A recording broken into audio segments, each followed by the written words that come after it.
ॐ भूर्भुवः स्वः तत्सवितुर्वरेण्यं भर्गो देवस्य धीमहि धियो यो नः प्रचोदयात्। ॐ शान्ति शान्ति शान्तिः। Namaskar, my dear friends. This is third video on Tattva Bodh of Adi Shankaracharya. I start with Ishvara and the Adhisthana Devatas. Jiva, the individual, is naturally related to Ishvara or the total. When the self consciously creates, it is Ishvara, but when it unconsciously creates, it is the limited Jiva. So Ishvara is the creator, the almighty, all-pervading, while Jiva is the created and a limited being. Jiva is bound by the laws of creation and he is related to the creator through these laws. The creator is also called Bhagavan as he possesses the sixfold virtues of Aishwaryam, overlordship, Sri, wealth or freedom, Jnana, knowledge, Vairagya, natural dispassion, Yashas, glory, and Tapas, austerity or light of knowledge. Bhagwan is as if governing the universe through laws, the sense organs and the organs of action perform within the realm of these laws. Thus eyes can see only if there is light and form. The ears can hear the sound if the latter can travel through the space and so on. The sense organs are related to God through the laws which are like the functionaries. God can be compared to the head of a government who functions through the laws governed by the functionaries appointed by him. Every citizen is bound by the laws and he tries to gain the favor of the local functionary of the law by keeping him happy with gifts, etc., similar to the sacrifices for propitiating the deities. The local authority is a reflection of the head of the government through the chain of command, in that former governs the local area in accordance with the laws established by the latter. There is a presiding deity, Adhisthana Devata, or a functioning authority for every sense organ, because the sense organ can function only within the laws of nature established by Ishvara. Thus, a presiding deity is just a reflection of Ishvara and the sum total of all the reflections make up Ishvara.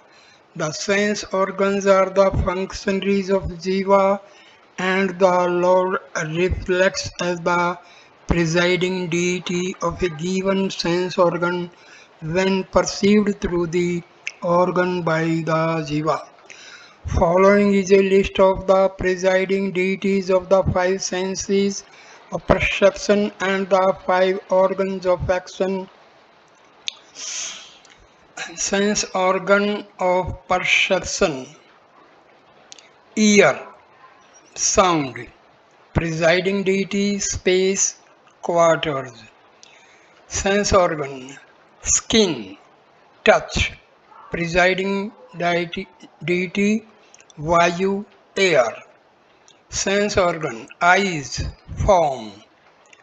Presiding deity: sun, light or fire.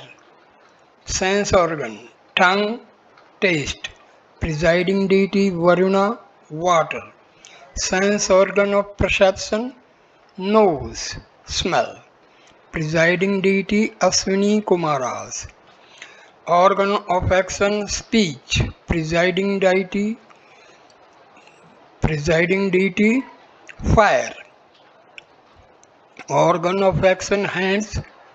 Presiding deity Indra. Organ of action, feet. Presiding deity Vishnu. Organ of action, anus. Presiding deity Mritu. Organ of action, genitals. Presiding deity Prajapati. A presiding deity is related to the particular sense of perception. For example, sound needs the space to travel, eyes need the light of sun to see. There are also presiding deities for other functions, for expression in nature. Example, the Ganges for all the rivers, or Himalayas for all mountains, etc. The Antahakarna also functions within the laws, and the presiding deities of the four modes of Antahakarna are as follows: Manas, Chandrama, Buddhi, Brahma, Ahankara, Rudra, Chitta, Vasudeva. Here the Buddhi has the creative power and Brahma is therefore the presiding deity. The ego destroys the human personality and Rudra, the destroyer, functions through ego for destruction. Jiva and Ishvara.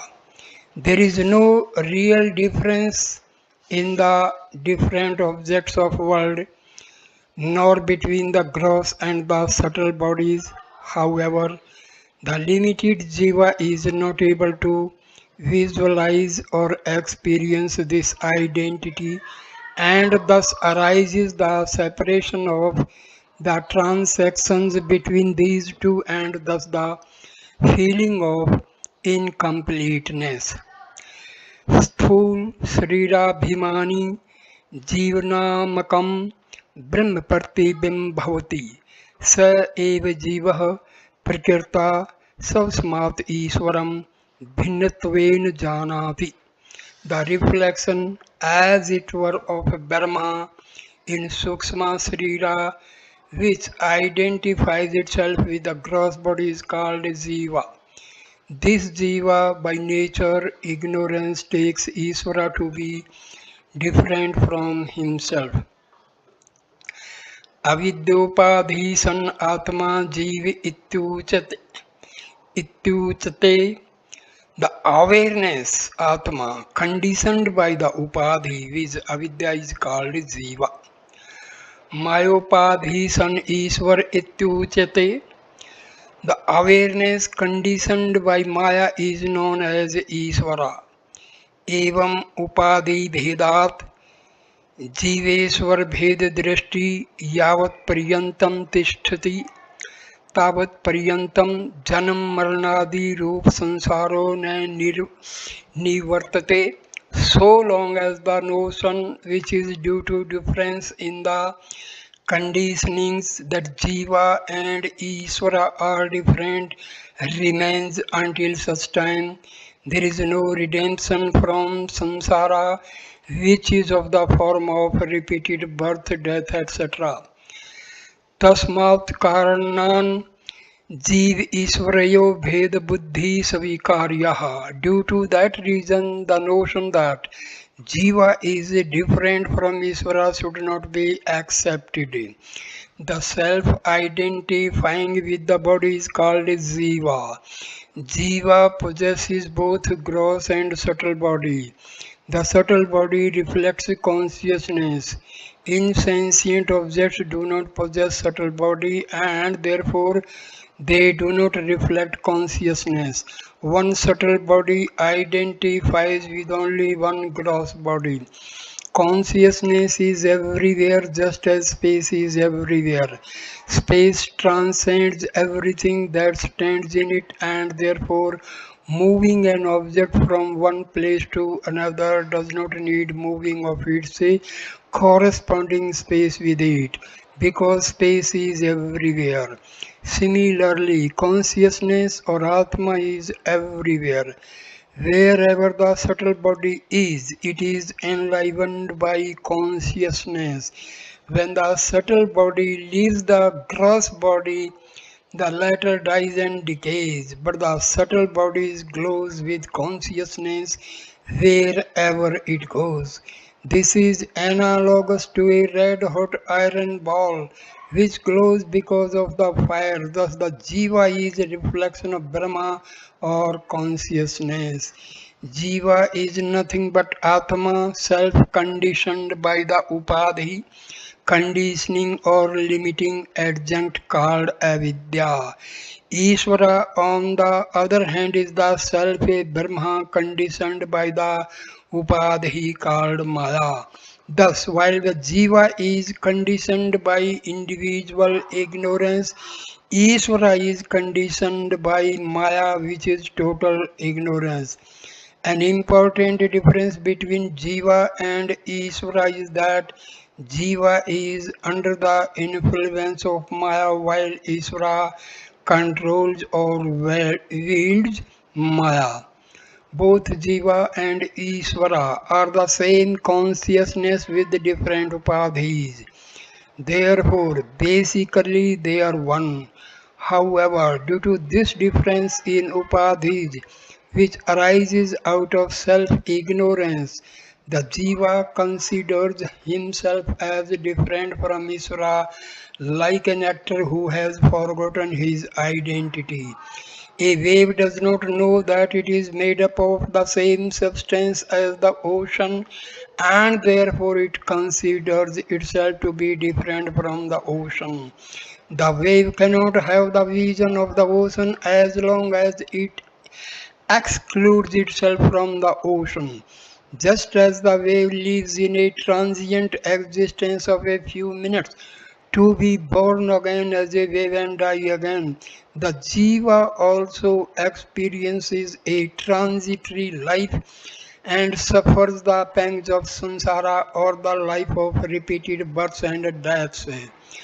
The cause for the difference between Jiva and Isvara is self-ignorance. Man feels incomplete and always wanting. The only way to redeem oneself from the effect of separateness from Brahma is to remove the cause with ignorance. Ignorance is removed by subjective knowledge and by it alone. The Shruti says, knowledge alone liberates. Jnana Deva Tu Kevalam. This statement excludes other paths or techniques such as yoga as valid approaches for self-realization. Knowledge is imparted by a competent teacher, and knowledge takes place right while listening. If the student has Shraddha and the other necessary qualifications described earlier, Buddhi, with its reasoning, usually interferes during the process of learning. But if it is convinced by proper reasoning contained in the scriptures and conveyed by the teacher, the teaching is supposed to bless while it is taking place. If one knows the self in this life itself, there is truth is one's life. On the other hand, if one does not know the self in this life, the loss is infinite.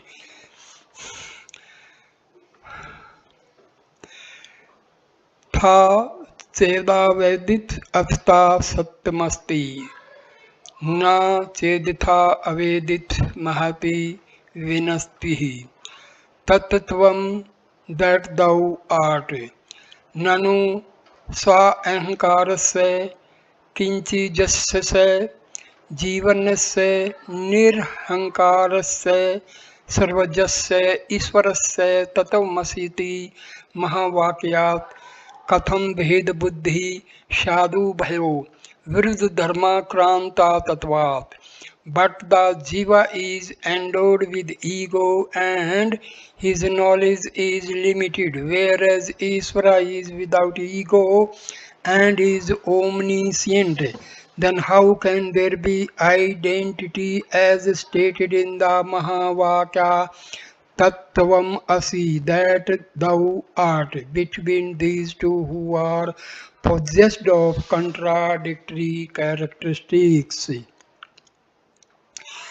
इति चैतन्य स्थूल सूक्ष्म शरीराभिमानी त्वं पदवाच्यार्थे उपाधि विनिर्मुक्तम समाधि दशा संपन्नम शुद्धम चेतनम Tvam pad lakshyartha. If the doubt is so, no, it is not so.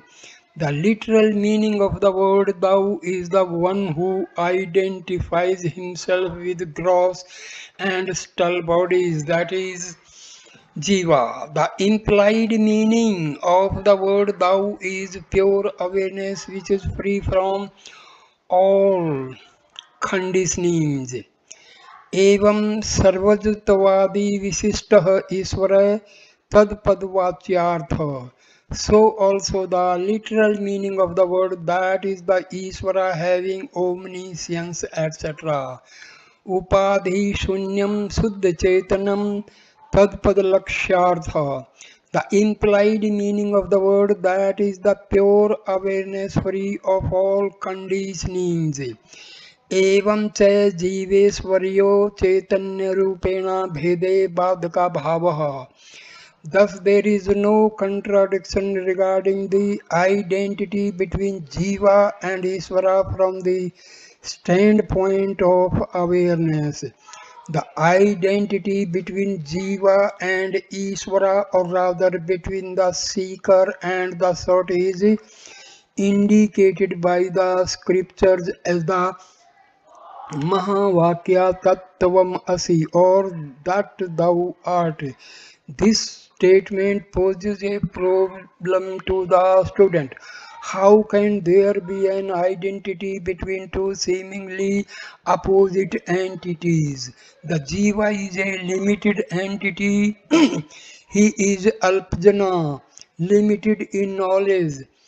Alpayapi, limited in pervasiveness, that is at one place at a time. Alpaskatmin, Alpasaktiman, limited in abilities. On the other hand, Ishvara is Sarvajnana, all-knowing, Sarvyapi, all-pervading everywhere at one time. Sarvashaktiman, all-powerful, possessing the power of creation, destruction, etc. A difference bheda buddhi between these two opposite entities is simply natural to human beings. So how to interpret the scriptural statement that thou art? This point of view, which appears to be a valid objection to the statement of the scripture, is called Purva Paksha. There are two types of sentences: ordinary sentence or Samanya Vakya, and a sentence with an implied meaning called Lakshana Vakya. The Samanya Vakya has a straightforward meaning, as in a sentence Rama goes. The Lakshana Vakya, on the other hand, becomes meaningful by implication rather than by literal meaning. For example, the red runs. One has to know that the red refers to a horse, otherwise the sentence is not meaningful. The listener must be prepared to grasp the meaning of a Lakshana Vakya, particularly in scriptural study. Tattvamasi is a Lakshana Vakya wherein deep meaning is contained. It is a Mahavakya, meaning a statement which reveals the identity between the seeker and the sought. The teacher now proceeds to explain the meaning of this Mahavakya as a Lakshana Vakya with reference to the doubt raised by the student about the apparent contradiction implied in the identity of the limited ego and the limitless Ishvara. The direct meaning Vachyartha of Dautvam Pada is the limited individual ego jiva identified with the gross and the subtle bodies. However, as indicated by the earlier statements, the ego or jiva is nothing but the self circumscribed by the individual ignorance, avidya.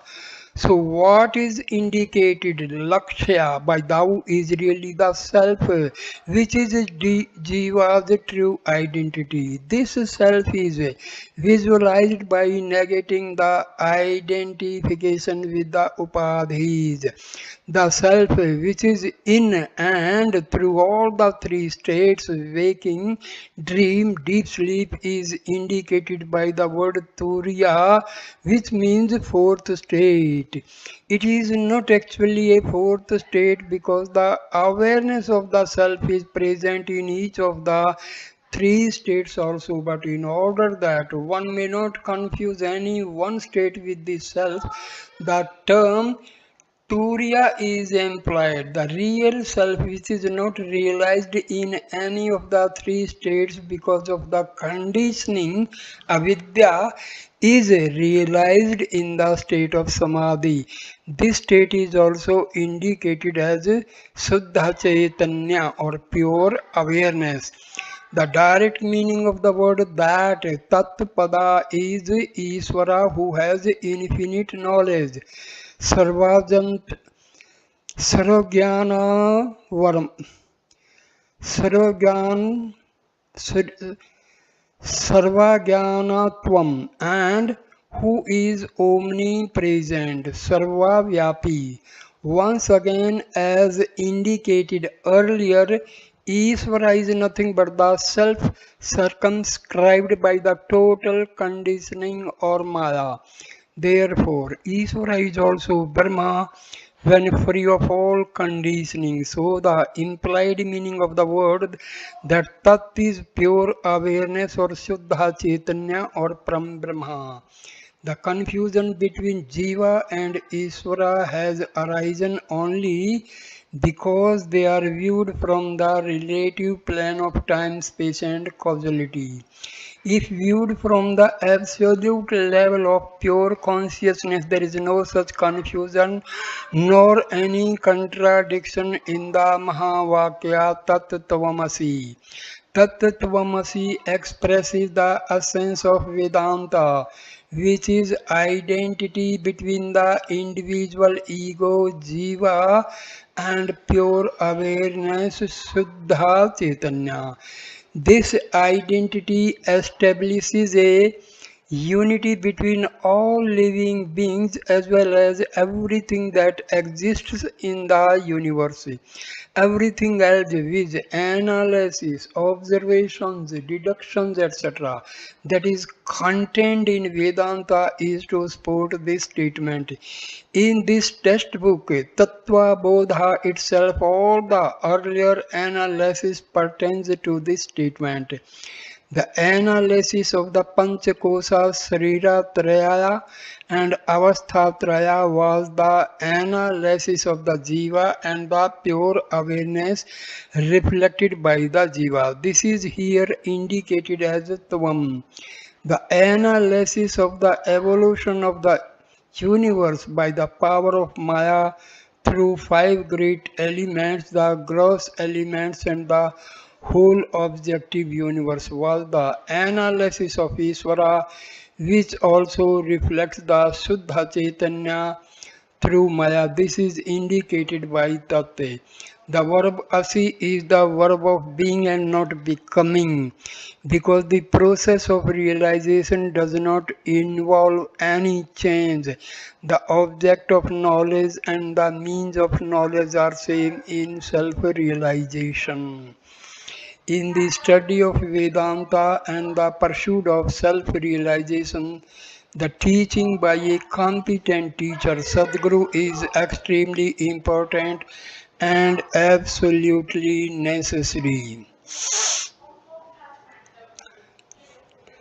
Enquiry into Brahma should not be carried out independently, even though one may be a scholar. Shastra Gyanopi Sautrena Brahmaveshanam na Kuryat. One can learn the scriptures, shastras, independently by oneself, but that will not lead to the truth. The whole existence is full of paradoxes, such as that indicated by the identity between the limited Jiva and the limitless Isvara. This and other paradoxes cannot be erased except by a competent teacher who has proper vision and realization. Vedanta is not a system such as Nyaya or Yoga. It is a revelation through paradoxes. A dexterous teacher who knows the tradition, Sampradaya Vitte, employs the traditional methodology of teaching. Although the language and the form of presentation would change from time to time to suit the audience, the basic methodology of revealing the scriptural knowledge remains unchanged at all times.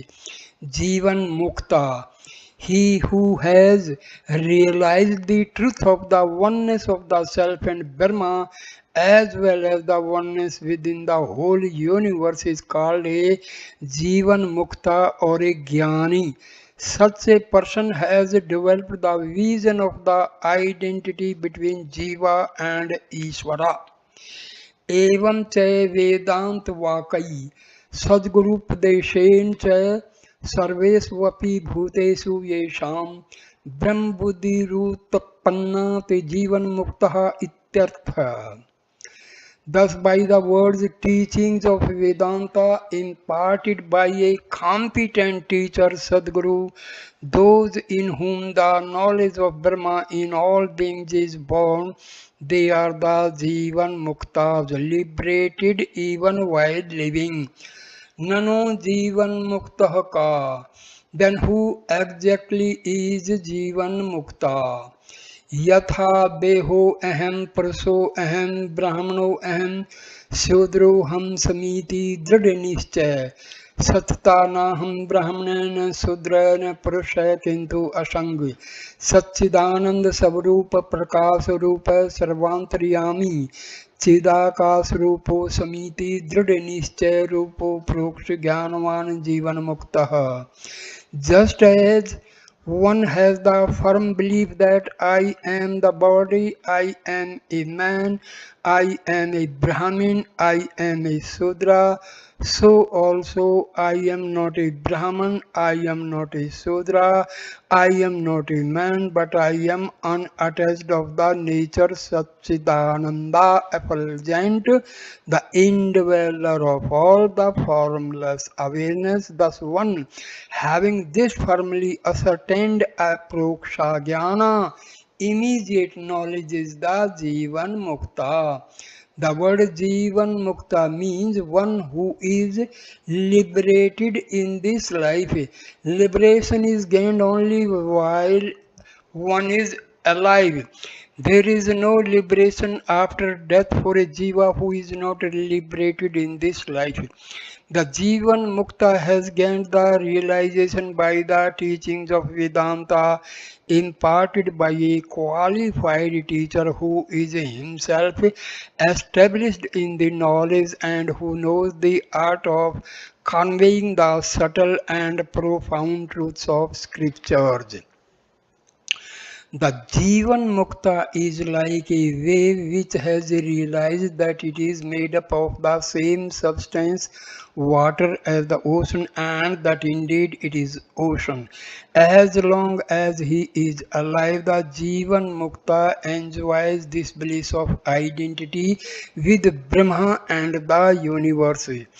Externally, he does not look any different from other human beings.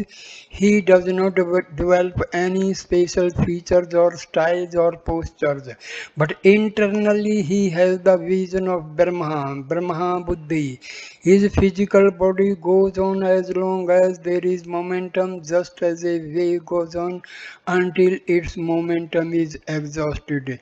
The Shruti says, यतो वा इमानि भूतानि जयन्ते येन जतानि जीवन्ति यत् प्रत्ययन्ति भी संविशन्ति तत् विजिज्ञानस्व तत् ब्रह्मेति. From what all these elements and any elementals are born, by which the born are sustained, and to which they go and enter fully, may you entertain a valid desire to know that as Brahma itself. What is the nature of the Jivan Mukta? How is the vision of Brahma reflected in his nature? He is the one who is firmly established in the vision. I am unattached of the nature of Satchitananda, effulgent, the indweller of all, formless consciousness absolute. The meaning of these terms is explained below. Asanga, unattached, just as the Jiva has a firm conviction that I am the body or I am a Brahmin, I am a man, etc. A Jivan Mukta has the conviction, Dridhanishcha, I am not the body, I am not a Brahmin nor I am a man. It is his firm conviction gained through the knowledge of the self that he is not attached to anything. He does not entertain any notions of identification with body, caste, or creed. Just as space is not attached to nor contaminated by anything contained within it or associated with it, Atma is also free, unattached from everything. Atma, self, transcends everything but is not attached to anything. Jivan Mukta does not perform any action with the sense of aham, and therefore he is not associated with the results. Satya Chitti Ananda, existence, knowledge, bliss. Jivan Mukta has acquired the vision of oneness of the self and Brahma. He is therefore of the nature of Satchitananda or existence, knowledge, bliss, which is the nature of the self or awareness. He is also Prakasa Savrupa, the effulgent one who illumines everything, the thoughts in the mind, the outside world, and even the luminaries like the sun and the stars. When the eyes are closed, one is still able to visualize the surroundings, which goes to show that awareness illumines the thoughts and therefore the manas, buddhi, chitta, and ahankara. Sarvantriyami, Sarvantriyami, the indweller of all. Consciousness is all pervading, that is, it is everywhere at once. Everything functions because of it, while it does not perform any functions. The Jivan Mukta is also all pervading, Sarvyapi, because he is of the nature of awareness.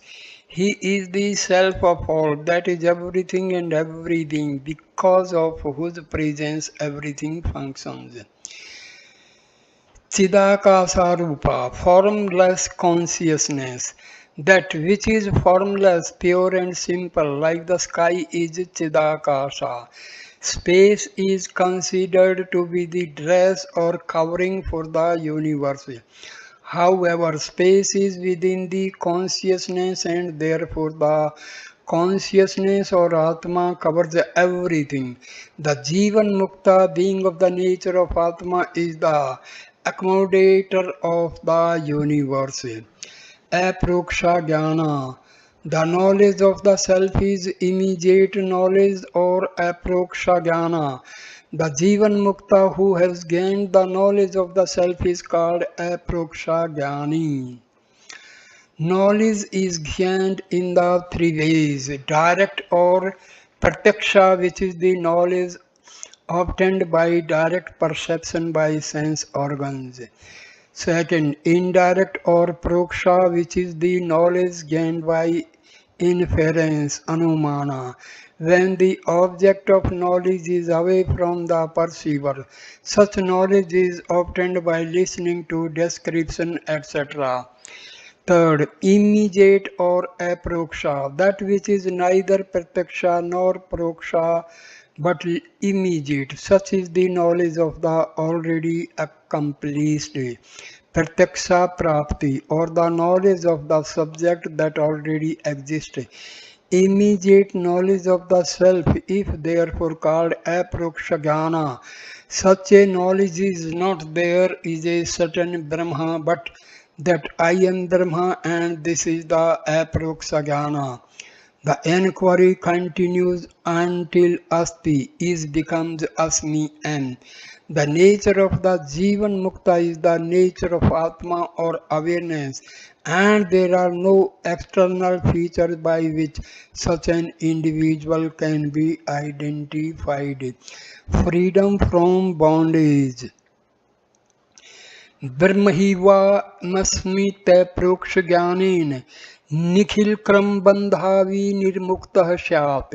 By the immediate knowledge, aproksha jnana, that I am Brahma, one becomes free from bondage of all karmas. Karma.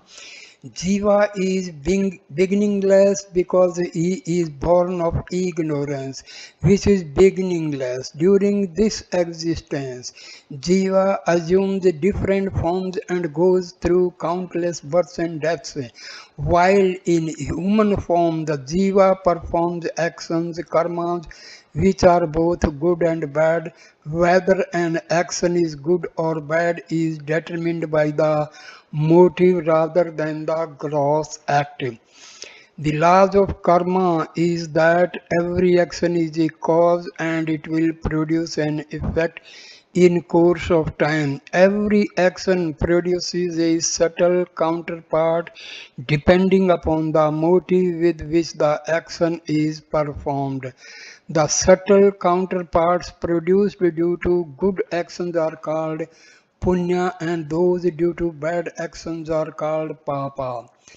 Karmani kati vidhani santiti chete agami sanchit prarabdhen bhedhen trividhani santi. If it is asked how many kinds of karma are there, the reply is there are three kinds of karma, namely agami, sanchita and prarabdha. ज्ञानोत्पर्यन्तरं ज्ञानोत्पत्त्यन्तरं ज्ञानिदः कृतं पुण्यपापरूपं क्रम यदस्ति तदागामित्यभिधीयते. The result of actions, good or bad, performed through the body of the jnani after the dawn of knowledge is known as agami. Agami karma. The Jiva performed the actions during his existence in human form while exhausting his prarabdha karma. Such actions performed willfully with the notion of doership ego result in punyas and papas and are called agami karma. When the present physical body is given up, these agami karmas get converted to the sanchita karma to be fructified in future. The agami karmas are generated only when the jiva is in human form. Because animals and other living beings live a life based on instincts, there is no ego or the notion of doership in their actions. Agami karmas cannot be generated unless there is the notion of doership. Sanchitam karam kim? Sachitam karam kim? What is sanchita karma? अनंत कोटि जन्मान बीज भूतम सत्य यत्कर्म जातम पूर्वी जितम तिष्ठति तत् सचितम गेयम. The result of actions performed in all the previous births, which are in the seed form to give rise to endless crores of births, in future is called sanchita, accumulated karma. Sanchita karma. The punyas and papas accumulate and come to fruition in course of time. In the countless births in the past, the jiva has accumulated a large amount of punya and papa. This store of karma is called sanchita karma. It as if stands in the account of the jiva awaiting its fruition. Sanchita karma is comparable to a large fixed deposit consisting of different investments that mature at different times. What is deposited will mature. Prarabdham karam kimiti cheti. If it is questioned what is prarabdha karma, then idam शरीर मुत्पादः इहलोके एवं सुख दुखादि परदम यत्कर्म तत्प्रारब्धम भोगेन नष्टम भवति प्रारब्ध कर्मणाम भोगादेव अक्षय इति. Having given birth to this body, the actions which give results in this very world in the form of happiness or misery and which can be destroyed only by enjoying or suffering them is called prarabdha karma. Prarabdha karma. The karmas that have come to fruition at the time the jiva takes birth are called prarabdha karma. These are comparable to that portion of the deposit which has matured. The prarabdha karma determines the form of body and the type of environment most suitable for its expression. Thus, a jiva would take birth as an animal to exhaust certain types of karma and as a human being to exhaust some others. Once again, whether the jiva is in a pleasant or unpleasant environment is determined by the type of karmas. The human body is obtained as a result of good karmas. Sat karma jnanam. The jiva experiences pleasure and pain as a result of good and bad karmas, and the body falls when all the prarabdha karmas which have given rise to this present body are exhausted. Pure punyas are exhausted in a field of experience called the heaven Svarga, and pure papas are exhausted in a field of experience called the hell Narka. The human body is a result of a mixture of punya and papa in which punya is predominant. Animal and other bodies result from a mixture in which papa is predominant. The law of karma and the three types of karmas explain the variety and diversity found in human life as well as nature in general. Some people are happy and some are not. Even in the animal and plant life, these diversities are evident. The cause is the varieties of karmas and their manifestation. Freedom from bondage. Sachitam karam brahmaiva hemiti nischya atmak jnanen nashyati. The sanchita karma is destroyed by the knowledge I am Brahma. आगामी कर्म अपि ज्ञानेन नश्यति किंच आगामी कर्मणाम नलिनी दलगत जलवत ज्ञानिनाम संबंधो न अस्ति. The agami karma is also destroyed by the jnana, and the jnani is not affected by it, just as a lotus leaf is not affected by the water on it. किंच ये ज्ञानिनम सतुवन्ति भजन्ति अर्चयन्ति ताप्रन्ति ज्ञानी कृतम आगामी पुण्यम गच्छति. Further, those who praise, worship and adore the Jnani, to them go the results of the good actions done by the Jnani.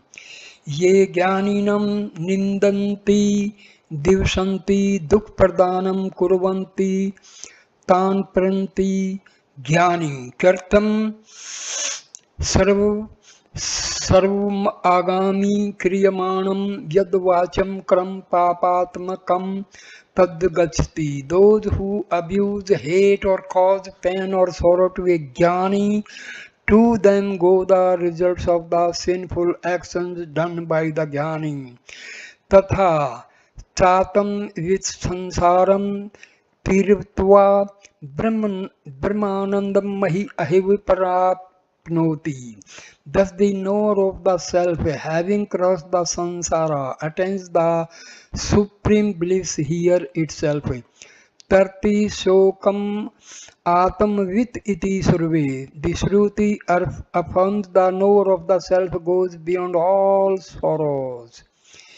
Because of the immediate knowledge of the self, the Jivan Mukta becomes free from all the bondages of karma. The bondages of karma lead to the process of birth and death, but the Jivan Mukta is free from it. A dreamer who experiences the results of his dream actions immediately becomes free from them when he wakes up. The waker does not have to bear the consequences of any bad deeds he might have performed in the dream. Similarly, a realized soul, that is Jivan Mukta, is transcends the waking state into the absolute Turiya state and becomes free from actions performed in this relative existence. Knowledge removes ignorance, which is the cause for the bondage. A Jivan Mukta who has acquired the vision of the self automatically becomes free from the effects of all the sanchita and agami karmas.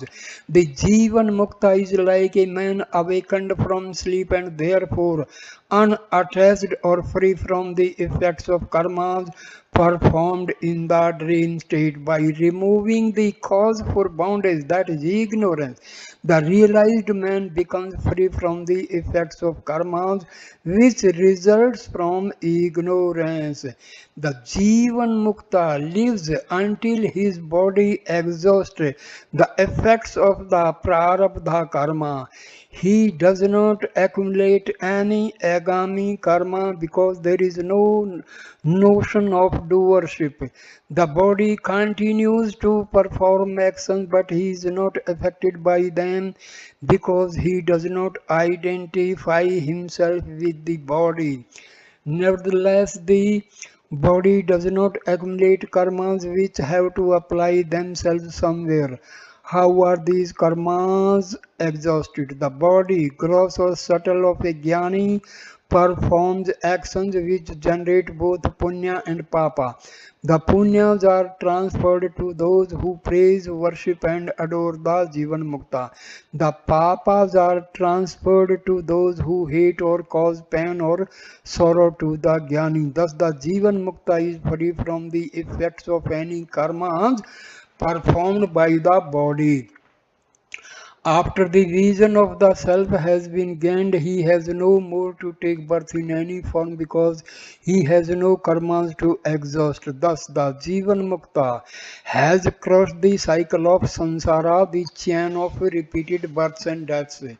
The realized man goes above the limitations of a physical existence, although his existence does look limited. Just as a man who views himself in a distorted or a concave mirror knows that he is free from the limitations of the distorted image, Jnani also knows that he is not bound by the limitations of the body. The bondage of karma is caused by ignorance, which is not real and is therefore erased by the knowledge of the self. Knowledge is the only means of realizing the self. Just as fire is the only means of cooking the food, just as fuel etc. are required to set up the fire, methods and techniques are required to prepare oneself for the knowledge.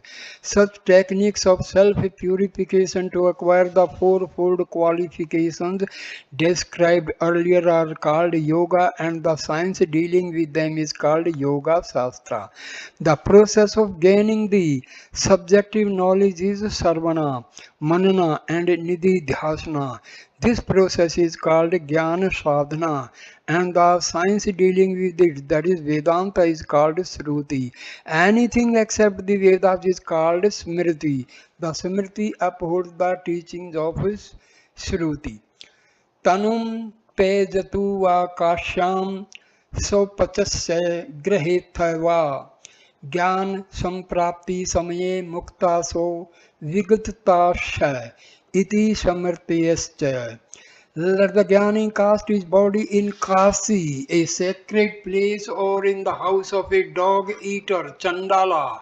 It is immaterial because at the time of gaining the knowledge itself, he is liberated, being freed from all results of actions. So asserts the Smritis too. The Jivan Mukta is already liberated in this life. Just as what he does not bind him, so the place where and the manner in which he dies also do not affect him. There is a general belief derived from religious teaching that a person should preferably die at a chosen place, that is, for example, at Kasi on the banks of the Ganges during certain periods, for example, in Uttarayana, and in a certain manner, Udvagati, in which the prana is supposed to leave through the skull. These things may possibly indicate something for a jiva, but for a jnani, it is immaterial where he dies, whether at a sacred place such as Kasi or a detestable place such as in the house of a Chandala.